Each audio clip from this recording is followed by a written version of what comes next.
Hey guys, this is Billy Maxwell with Premium Properties Real Estate Services, and today I am in our Cocoa Beach office. We have offices all around Central Florida, Orlando, Lake Mary, Lake Nona. We're everywhere, and we service the community from the east coast of Florida all the way to the west coast, and that's why I came here. I used to be with Keller Williams, great company, great people, but for the most part, Keller Williams has a broker for each office, and with Premium Properties, we have one broker for 7 offices, and because we go all the way to Tampa, a lot of my clients come from the north, or they're just looking to relocate, so I like that, and we also go all the way down to Miami. So today I'm going to talk to you about the real estate market and some financing. I may get a little off topic at times, but that's okay. You've heard me talk before about the real estate market. A lot of people say to me, well, Billy, where are we at with the market right now? You know, what are we doing? What should we do? Should we buy or should we sell? Well, I don't think it's a surprise to anybody that the market is pretty much booming right now. It's starting to level off right now because the Fed came out and said that they were going to lower rates. And when people hear lower rates, they kind of wait around and wait till the rates are lowered. And that's going to happen in July. Now, I always say that I never talk about politics. I'm a numbers guy. I have an insurance license, and I used to do annuities, and I used to do a lot of financial stuff. I still have that license, but I went into real estate 100% now because I just love real estate. It's in my blood. And there's a lot of things that I do as a realtor that other real estate agents don't do, and I'm going to talk about that. So let me talk about the economy first, okay? We're going to lower rates. Now, this economy, we're being told, is a booming economy. Well, again, I don't get into politics. I'm going to talk about numbers, strictly numbers. In a good economy, you don't borrow $1.5 trillion a year. We are borrowing in this country $1.5 trillion a year, and it really doesn't matter which party you belong to because nobody has a plan to even stop borrowing. Never mind a plan to pay back the loan. And we're able to get away with this because we are the reserve currency of the world. We're one of the reserve currencies, but we are the reserve currency. And one of the reasons we are is because oil is tied to the dollar. It's called the petrodollar. That happened many years ago when the oil was discovered in the Arabian Peninsula, and a lot of the scientists went over there and they extracted oil, and they made a deal that the dollar would be tied to the price of oil. So we are not only the reserve currency, but oil is traded in dollars, and everybody in the world has to do that. Well, that's going to come to an end sooner than you think, because we're 22 and change. It's 22.8. We're going to be 23 trillion in a couple of months, and again, we are borrowing $1.5 trillion a year.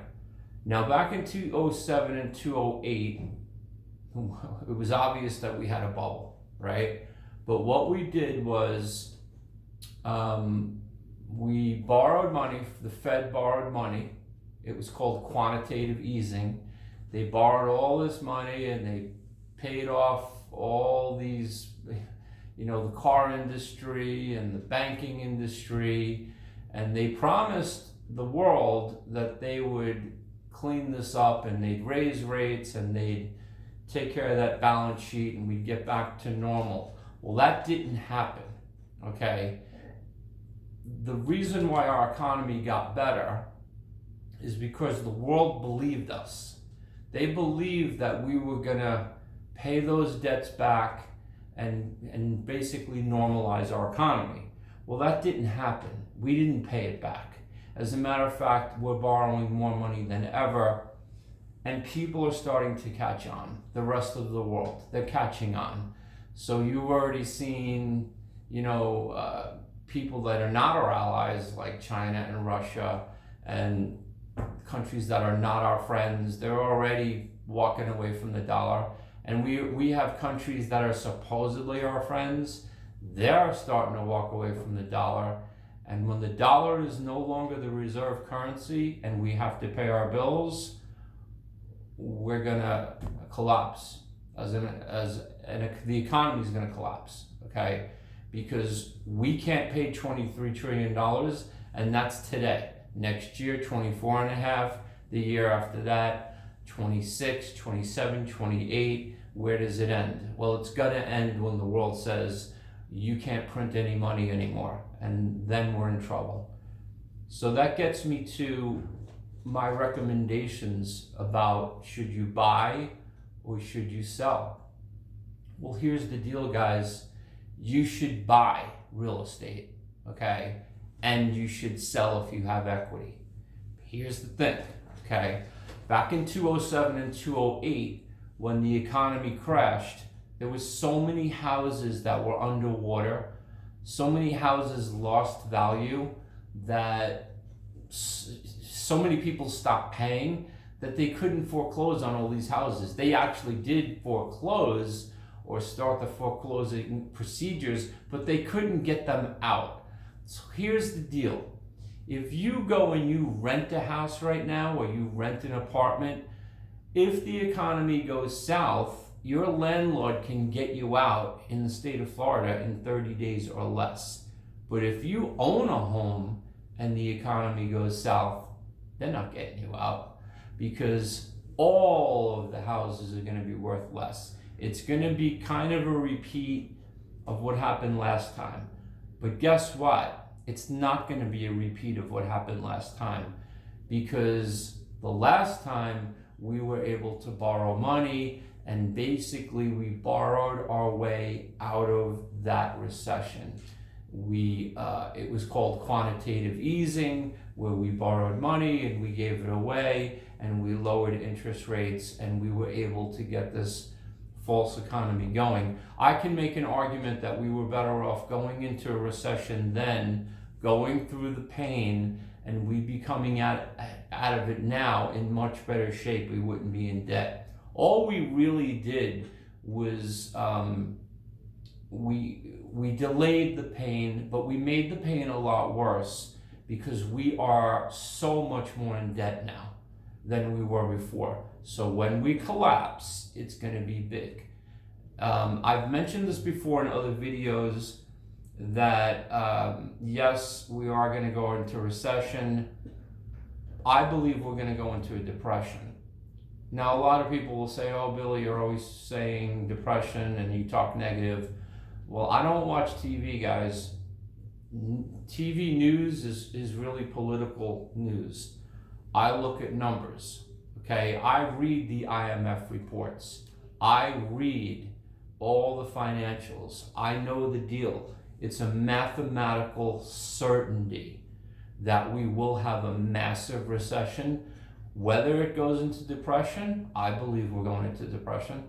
That's up to you to decide. But what I'm telling you is to buy a house now, because they can't get you out of your house.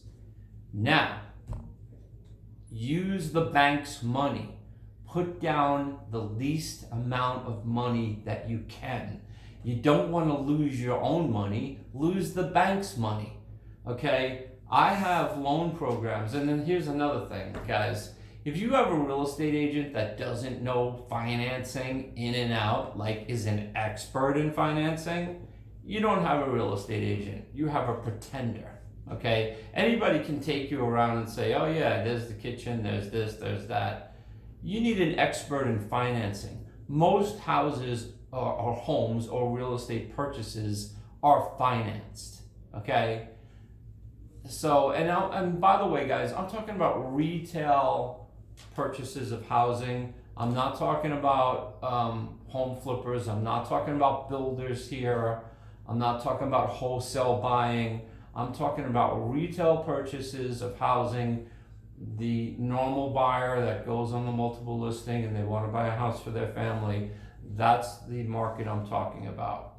Now, I know my real estate financing, and I'm going to tell you something, okay? A lot of people believe that the rules were changed, that we fixed the lending problem that we had.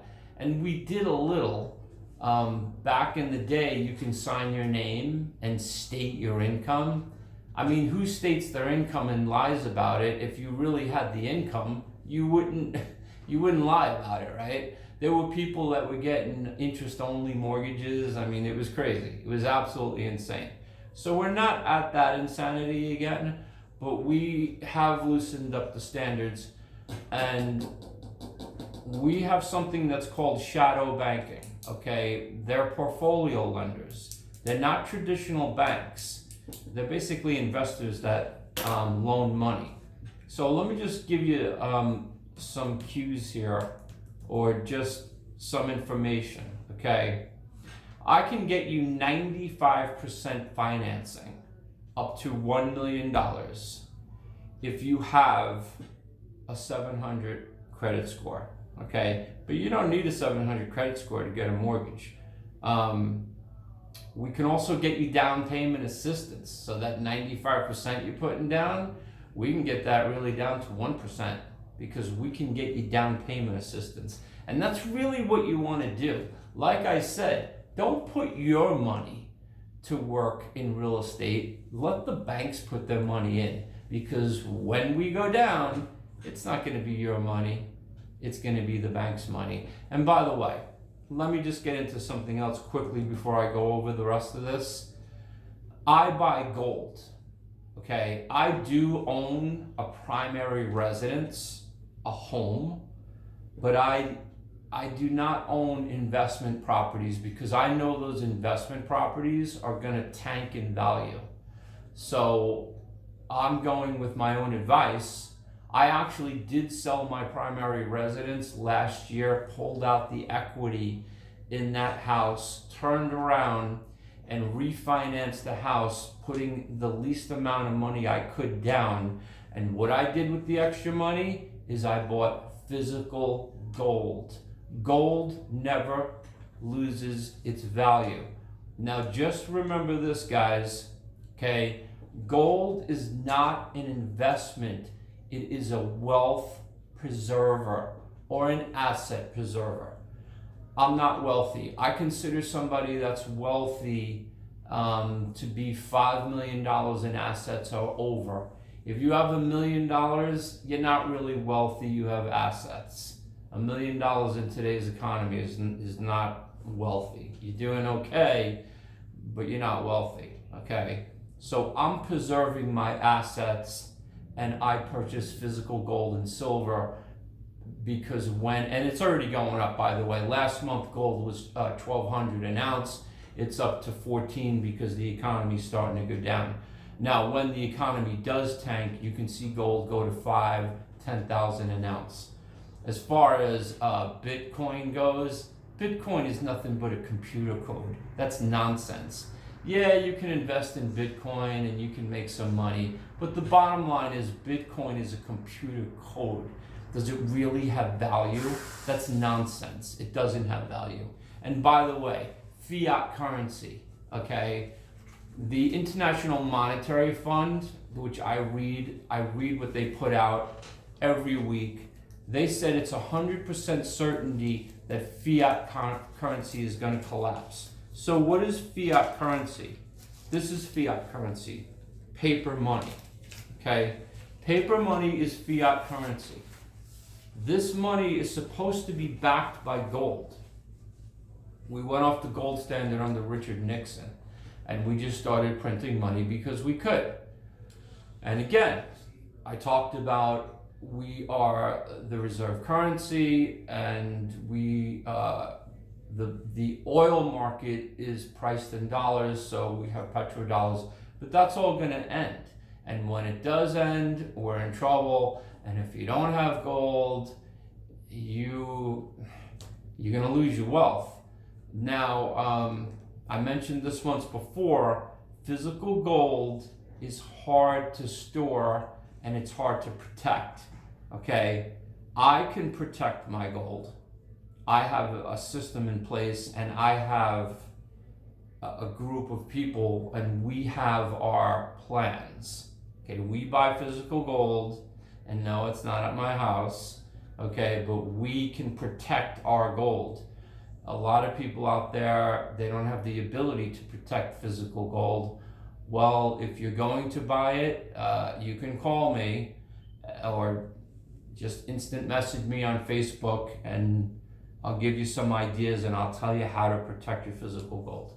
Okay, so that's enough about gold. So let me get into financing here. 95% financing up to $1 million with portfolio lenders, and I can get you down payment assistance too. Okay. FHA. I can get you an FHA loan with a 550 credit score. Okay, we're down to 550. Here's another thing, guys. If your credit score is lower than 550, don't give up. Give me a call. I will send you to a credit repair company that I use and recommend, and I trust them. I send my clients to them. I will pay for it. Now, of course, you're going to have to use me as your realtor if I'm going to pay for it. But even if you use it and you decide not to use me as a realtor, it's really not that expensive. Each item that is on your credit report that's causing a problem, let's say you had a charge off on a hospital bill or whatever, to get those things removed is only $50 each. Most people, they come in around $450, $500 to do that. I pay for it if you use me as your realtor. I pay for it myself. But if you don't use me, it's no big deal. You just, you pay for it. Your credit is repaired. So that's great, okay? Let's see. Oh, the other thing with portfolio lenders, the debt to income ratio with the portfolio lender that I recommend, 56.5%. Think about that, guys. Okay? Usually they want your income to be 3 times of what your PITI is going to be. Okay? 56.5% with a 550 credit score. Can you do better than that? Not really. Also, with portfolio lenders, and let me just look at my notes here, I wrote this down, okay? If you were foreclosed on, I can get you another mortgage loan, FHA, 3 years after your foreclosure. Only 3 years. You're ready to go.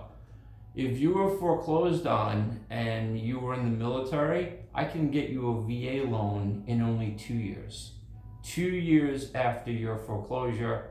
USDA, 3 years. Conventional is 7 years, guys. So, I mean, you're really better off going with FHA. Usually FHA will have their FHA, the insurance. Once the house goes up in value, you can get rid of that and you can convert. So, okay, now here's another thing. Okay, this is unbelievable. Foreign buyers. Now, I took a class. I love taking classes. I love education. Who are the number 1 buyers of real estate in Central Florida? The number 1 buyers of real estate in Central Florida are Floridians, of course. But who are the number 1 foreign buyers of real estate in Central Florida? Well, when I took the class, I raised my hand and I said, China, it's got to be China. It's not China. The number one buyers of real estate in Central Florida are Canadians. Wow, it's pretty interesting. Okay, Canadians. So they said, okay, well, who's the number two foreign buyers of real estate in Central Florida? And I raised my hand again. It's got to be China. Nope. Brazilians. Brazilians are the number two buyers, foreign buyers of real estate in Central Florida. And then when they went to number three, I didn't raise my hand because I wasn't like that. But guess what? Number three is China. Okay. Number four is Colombians. Now here's the thing about what I do. I do some things that no other listing agents do. Okay? This is what I do. Number one, when you list your house with a normal, everyday realtor, you sign the contract and it goes in the multiple listing, right? And then it goes to Zillow and homesforsale.com and it goes to all these different sites. Well, I pay to have your home advertised in 30 different foreign countries, including China, Japan, Canada, Brazil, and the list goes on. And if you want to see the list, just send me an instant message and I'll send it to you. 30 different countries. I pay for that. Nobody else does that I know of. Here's another thing that I do that I don't know anyone else that does this. I walk into a lot of houses and they want to sell their house and we do a listing presentation and I will walk in, or I'll see a house for sale. I see a house that's for sale and I look at the house and I see the driveway is full of mold, the sidewalk is full of mold, there's mold on the house. I mean, you don't clean this?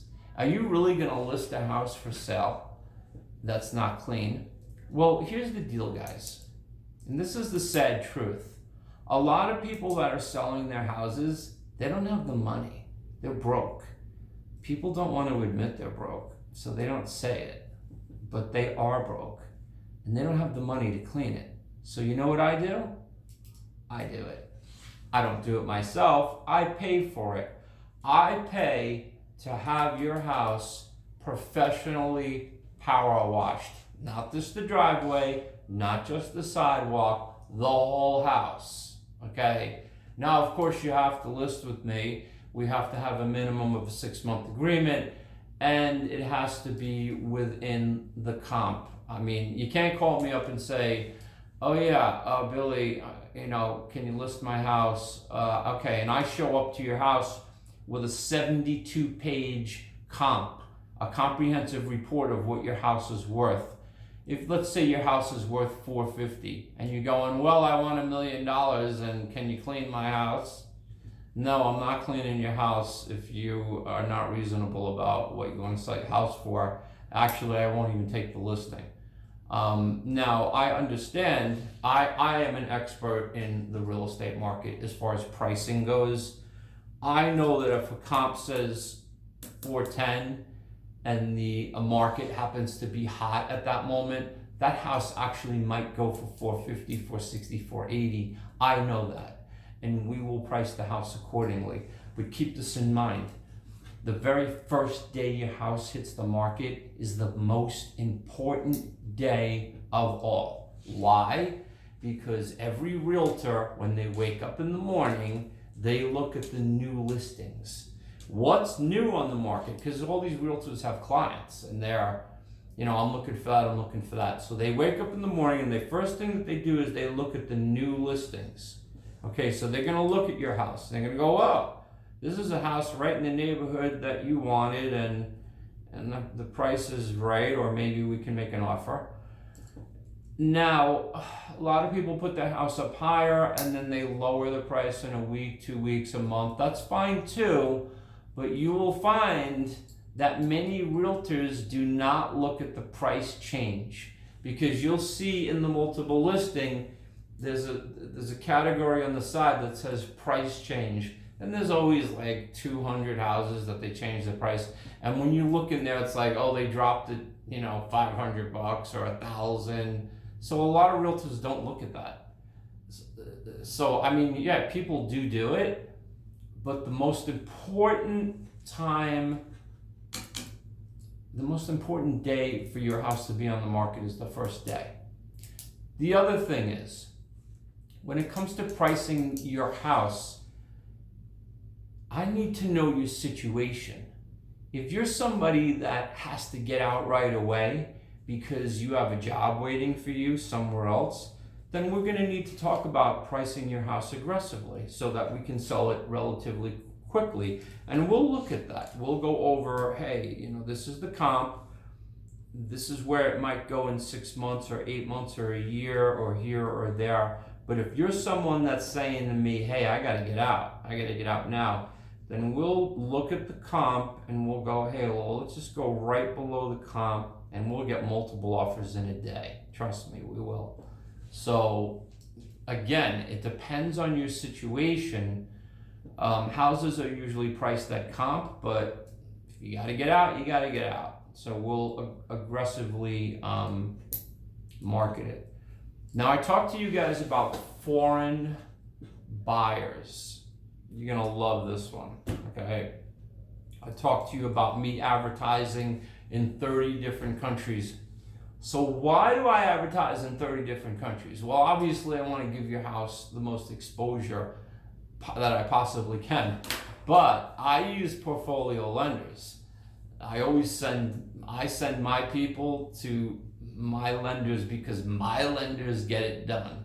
And again, if you have a credit score that's like 450, 480, don't worry about it. Call me. I'll send you to a credit repair guy and we'll get your credit fixed. Now, I can't guarantee you we're going to fix it overnight. It may take a month, 2 months, 3 months, a year. It really depends on where your credit's at, but trust me, credit repair guys, the good ones, a lot of people say to me, oh, I can do it myself. You don't know the tricks of the trade. Unless you're an expert at it, you're wasting your time. It's worth it to have your credit repaired. So check this out. Okay, foreign buyers, they need three things. The first thing they need, a foreign buyer, is a passport. You got a passport? It's valid? Great, that's number one. Okay? The second thing that a foreign buyer needs is only 10% down. That's it, 10%. And here's the thing that really just blew me away when I found this out. A foreign buyer only needs one bank statement to qualify. No 2 years taxes, no 1 year taxes, no checking into employment history, nothing. Okay? These are not traditional banks, these are portfolio lenders. Okay? Passport, one bank statement, 10% down, your house is sold to a foreign buyer. Okay? It's just that easy. So guys, I have a lot more to say. I don't talk about politics on Facebook, or I really don't talk about politics at all. I am a political historian. I know politics well. I love history. I love human nature, and it kind of blends. Human nature and history blend. So yeah, I know my history, and I know the real estate market, and I know financing. I'm a financing expert, guys. No, I am not a mortgage guy, but I study this obsessively. I study. Just remember this. If you got a realtor and they don't know their financing, okay, maybe they're a realtor or a real estate agent, but they're a pretender. Because in order for you to be a successful or effective, You can have real estate agents that are successful because they're selling their client short, okay? Because they didn't tell their client, hey, you didn't need to put 20% down. You only needed to put 5% down. Oh, by the way, you didn't need to put any money down because I got you down payment assistance with 95% financing, okay? You didn't put nothing down. And by the way, I have people that pay you closing costs too, okay? So you tell me, you want to go with the successful realtor who's, oh, I sold all it, but you put down a ton of money? Or do you want to go with a mortgage expert, a financing expert who is going to tell you put the least amount of money down you can? Now, I'm going to tell you something. Years ago, that was a different deal. I put down as much money as I could on my first house because I wanted my payment to be lower. But that was a whole different world back then. We weren't sitting there going, hey, the economy's going to collapse. Hey, we didn't think about it. That didn't occur to us. It was foreign to us. Back when I was younger, buying my first house, I never even thought of the fact that real estate could go down. It just didn't occur. But we saw it happen last time, right? And it's going to happen again. And this one is going to be worse because we can't borrow our way out of it. 23 trillion in debt, quantitative easing. The rest of the world said, oh yeah, we'll allow that because the United States will get out of it. Well, we never paid the money back. And the rest of the world is going to say, you guys never paid the money back, and we're not, allowing this, and we're not going to be the petrodollar anymore, and we're not going to be the reserve currency. And when that happens, no more Social Security, no more Medicare, no more nothing, and you are living in a different world. Put down the bank's money, not yours. Don't buy investment housing, unless, of course, you're a builder. That's a different story. Again, I'm talking about the retail market. Hey guys, right now you can still make money in real estate, and you probably have another 18 months. So if you bought a house today and you sold it 18 months from now, you probably make a little money, but don't forget you got to pay your closing costs unless you come to me and I get you a lender who will pay it for you. But or you buy a piece of property and you build the house and you sell it, you can make money there. But as far as the retail, buying it retail, going through the multiple listing and buying your house, yes, you will go up for about another year, 18 months. The Fed only has 200 basis points to go down. That means 2%. Once we go to zero, okay, and then they're going to start the quantitative easing, it's going to cause hyperinflation. We're going to have what's called stagflation. The last time we had deflation and the dollar went up, so all the houses got cheaper and people were able to afford houses. That's not going to happen this time. What we're going to have is stagflation, which means we're going to have a collapse in the economy and hyperinflation. That's what's going to happen. I'm telling you right now, buy physical gold. Yes, buy a home. Buy a home because they can't get you out of it. Once the market collapses, you could just be like, everybody on the block is in the same position. They can't get you out. Do not rent. Do not rent, because the landlord will get you out. They will kick you in the street and you're not going to be able to find a house to get into. We are going to have a debt crisis and they're not going to be loaning any money. It's almost a game of musical chairs right now. Get into your house now. If you have equity in your house, sell it. Purchase another house with the least amount of money that you can and buy physical gold and silver. If you want it, send me an instant message. I will tell you how to protect your physical gold and silver. You're gonna have to protect it, guys, because if people know that you have physical gold and silver, you're gonna be a target. Lastly, I already said this, gold, silver, metals, they're not investment vehicles. They are wealth preservers or asset preservers. Okay? That's it for today. I actually have a showing. I'm going to go sell somebody a house, and they have already heard what I said, and they said, yeah, Billy, you're right. We're going to go, and I got them. Guess what? You know how much money they're putting down on their house? This much. That much. Okay? Thank you.